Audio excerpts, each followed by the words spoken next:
Amaina gange nize Nalubanga Hanifa Kasim nga nviirire mu Iganga district nga ndi mutyamye w'Iganga municipality. Ndidde wano okutayo empapula dange ed'obwegerese n'okulaga omunono gwenina okwesimbawo kuba MP Iganga municipality. Ng'era banya tidde wano bwidde kuba iroboozi lyange nganze omuntu. Aye ndidde wano kubanga aban'Iganga bene n'abansindiike. Era bakobya ati Nalubanga omwana waffe mwene gwe twasomesa ku ssente deife. Jobe iroboozi lyaife kubanga bano betusindikayo bannakigwanizi bakola ki?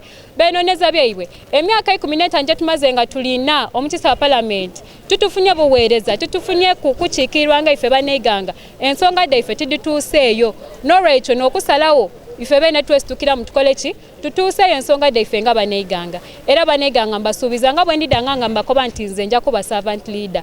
Era ndi mukozi wemwe munaaba munsindiike. Tibiddaako mabukobe mu migambo. Eirwaliro lye twenda twidda kulifuna.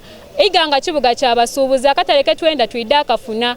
Kasasiro omungi awo tubitirire ku twidda mukolaku. Abatunda ebintu by'abantu bona twidda kubagemaku. So n'olwekyo bana nze omwana wemwe mwene Nalubanga Hanifa nizasitukiremu nga ndidde okuweereza, ndidde okuba iroboozi lyemwe, ndidde okutuusayo ebiduubo byemwe ate nga kano ke tumaze okunominatingibwa banansaba muneesigire irala tutuuse iroboozi ly'Iganga ate tutuuse Iganga ku ntiiko.